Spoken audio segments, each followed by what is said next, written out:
आमिर, पहले आप बताइए कि जिस तरह से हमने जब टॉस हुआ तो हम कह रहे थे कि 350 रन, और क्या मिचेल सेंटनर का टॉस जीतकर पहले खुद बैटिंग करने का फैसला उनकी टीम के लिए बेहतर था, या आप समझते हैं कि उन्होंने डिसीजन जो लिया वो बैकफायर भी कर सकता था? बैकफायर कर सकता था, लेकिन सेंटनर ने जो खुद फैसला किया हुआ था, उन्होंने मेक श्योर किया कि वो फैसला सही साबित हो।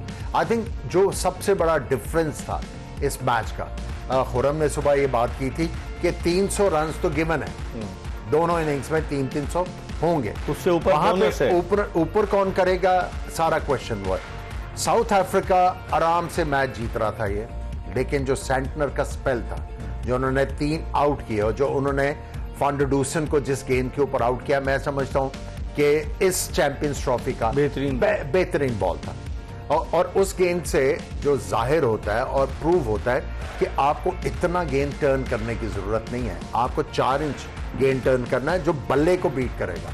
और उन्होंने कमाल बॉलिंग की, और आई थिंक वो जो उनका स्पेल था, अगर मैं एडजुडिकेटर होता तो मैं मैन ऑफ द मैच इस पिच के ऊपर सेंटनर को देता, क्योंकि उन्होंने कैप्टनसी और बॉलिंग कमाल की। खुरम, 21 से 40 ओवर्स के दरमियान जो है वो साउथ अफ्रीका की 7 विकेटें गिर गई, जिसकी वजह से उनकी टीम जो है बिल्कुल बैठ गई। वरना शुरू में जिस तरह से वैंडूसन खेल रहे थे, लग रहा था कि साउथ अफ्रीका, और बबूमा भी उनके साथ जिस तरीके से उनका साथ दे रहे थे, लग रहा था कि साउथ अफ्रीका नज़दीक जाएगा, लेकिन फिर वो जो कोलैप्स हुआ उसके बाद से तो उनकी टीम बैठ गई थी। देखें, तारीफ करनी पड़ेगी स्मार्ट कप्तानी की, और इसमें कोई डाउट नहीं है। उन्होंने देखा ग्रैंड फ्लिप को ज़रूरी नहीं है पूरे ओवर कराए जाएं, और रचिंदर को लिया है, और उन्होंने उसको बाकायदा प्रॉपर उससे बॉलिंग करवाई है, उसको प्लान दिया, लगा कि एकदम से कप्तान का प्लान चेंज हुआ है, और 2 राइट हैंडेड खेलने हैं, इनको प्रॉब्लम ऑफ स्पिनर पे हो रही नहीं है, इजीली खेल ले, तो मैं लेफ्ट आर्म स्पिनर लेके आऊँ, और वो उसको पे बैक कर गए। दूसरी बात ये कि मुझे कहीं ना कहीं ऐसा लगा साउथ अफ्रीका आज थोड़ा सा ना फील्ड में ही, मुझे आज उनकी वो स्टैंडर्ड नहीं था फील्डिंग में। फिर जो आखिरी 10 ओवर में जिस तरह की उन्होंने पैथेटिक बॉलिंग की, बिल्कुल जीरो बॉलिंग की। एक लड़का बैकफुट का प्लेयर है, short of length short pitch ball का वेट करता है, उसका मिड ऑफ से लेके स्क्वायर लेग हिटिंग जोन है, आप उसको वहीं बॉल कर रहे हो। आपने white point, deep cover, deep mid of लेके वो पेडल नहीं मारता है। आपने एक दफा ट्राई नहीं किया ऑफ स्टंप के बाहर स्लो वन, ऑफ स्टंप के बाहर यॉर्कर, ऑफ स्टंप का लेंथ बॉल बाहर, कि उसको मुश्किल हो इधर बनाने के लिए उसको देते रहे। उसने 20-22 गेंदों पर 49 कर दिए, वो इन्हें मैच से दूर कर गए, पहली बात। दूसरी बात, जब साउथ अफ्रीका ने स्टार्ट किया, कैप्टन और वैंडूसन, इन्होंने up to the mark batting नहीं की। अगर ये सेट होने के बाद भी बॉल ज्यादा है, रन कम है, अब बबूमा का आप देख लें 71 बॉल पे से 56 किए, यूजलेस, फायदा नहीं है। फिर उनके साथ हो जाता तो फिर क्या फायदा? नहीं, देखें आप 350 चेस कर रहे थे, इंटेंट दिखना चाहिए। अब मैं आपको प्रूफ बताता हूं किस तरह इनके प्लेयर्स ने जिस तरह महाराज को खेला है और उन्होंने किस तरह सेंटनर को खेला है, ये डिफरेंस आप खुद देख लें कि कितना मैच में दूर कर रहा है। उन्होंने केम विलियमसन ने उसको उतर के स्पेस, उसको एक जगह बॉल करनी नहीं दी, extra cover mid off, extra cover mid off, वो उसको लाइन से हटाने पे मजबूर किया है। ये सेंटनर को बीच में ही खेल रहे थे और वो आगे बॉल कर रहा था, पेस से वेरी कर रहा था। आप उसको स्पेस तो बनाओ, थोड़ी रूम बना के एक्स्ट्रा करो, खेलने की कोशिश करो, और कहीं भी इंटेंट वो नहीं लगा कि 350 चेस कर रहे हैं। लेकिन आमिर, जिस तरीके से आज ग्लेन फिलिप्स ने आखिरी ओवर में बैटिंग की, वो कैच कितने कमाल के ले रहा है, बैटिंग भी आज में पहली दफा नहीं की। हाँ, 20 ऑड बॉल्स पहली दफा इस टूर्नामेंट में पहली दफा ब्लॉसम हुआ है ना। सबसे जो अच्छी चीज थी वो ये थी कि ये दोनों इकट्ठे हुए, ग्लेन फिलिप्स और डैरिल मिचेल। पहले डैरिल मिचेल मारते रहे, जब डैरिल मिचेल आउट हुए उस वक्त तक ग्लेन फिलिप्स जब उनकी लग रही थी, बल्ला नहीं उठा रहे थे, सिंगल करके उनको दे रहे थे, सिंगल करके, सेंसिबल क्रिकेट। जो उस पार्टनरशिप की ब्यूटी थी वो ये थी। और जब आउट हुए डैरिल मिचेल, उसके बाद उन्होंने जो है वो गेम को अपने हाथ में किया और इंपॉर्टेंट रन स्कोर किए और वही डिफरेंस क्रिएट कर गया। 27 गेंदों पर 49 रन, एग्जैक्टली। और उससे भी कम गेंदों पे उन्होंने 49 किया, क्योंकि पहले 10-12 बॉल तो वो स्ट्राइक ही देते रहे ना अपने पार्टनर को।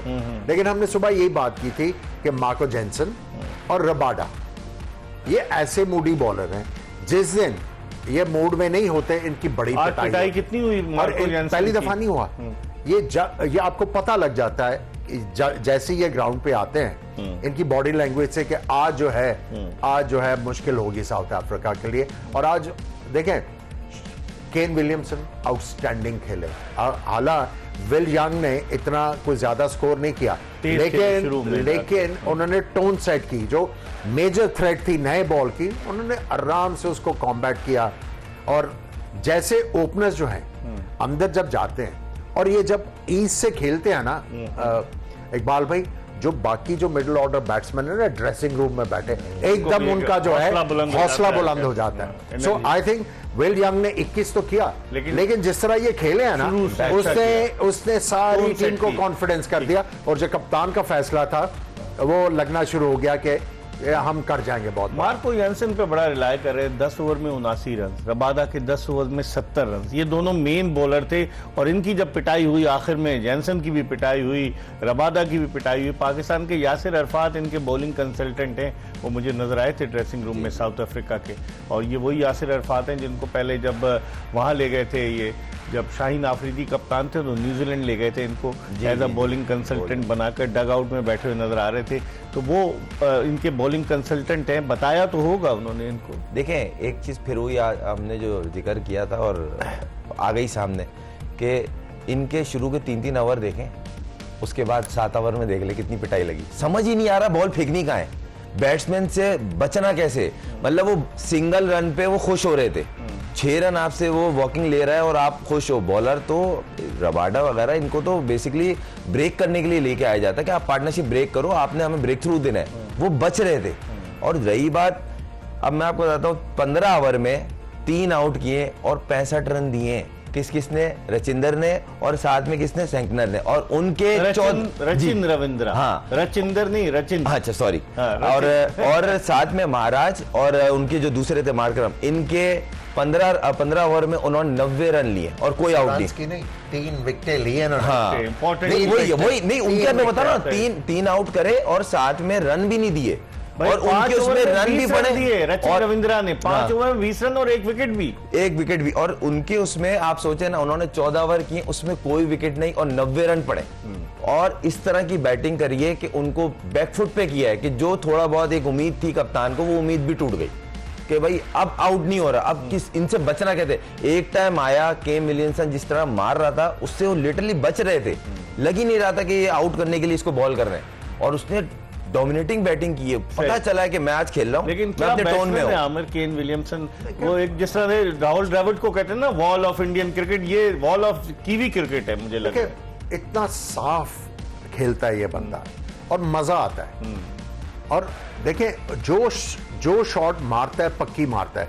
और ये चीज जो है वो बाबर को ना कॉपी करनी है कि जब आप फंसे हो तो ये फास्ट बॉलर को भी निकल के छक्का मार देता है, विकेट छोड़ के भी इधर सर के ऊपर से मार देता है। तो इसके पास गो टू स्ट्रोक्स हैं। आप देखिए जिस ईज से इसने महाराज को खेला है आज, बहुत जबरदस्त। आप देखें कि वो फ्लाइट में बीट करता है। उन्होंने कहा कि मैं तुम्हें आज जो है ये वाले शॉट मारूंगा और 60 से ज्यादा रन दिए और विकेट नहीं ली, और यहाँ पे डिफरेंस क्रिएट हुआ। ठीक है, इस पर हम मजीद बात करेंगे। और आमिर कह रहे हैं कि बाबर आजम को यकीनन केन विलियमसन से सीखना चाहिए, उनसे पूछना चाहिए।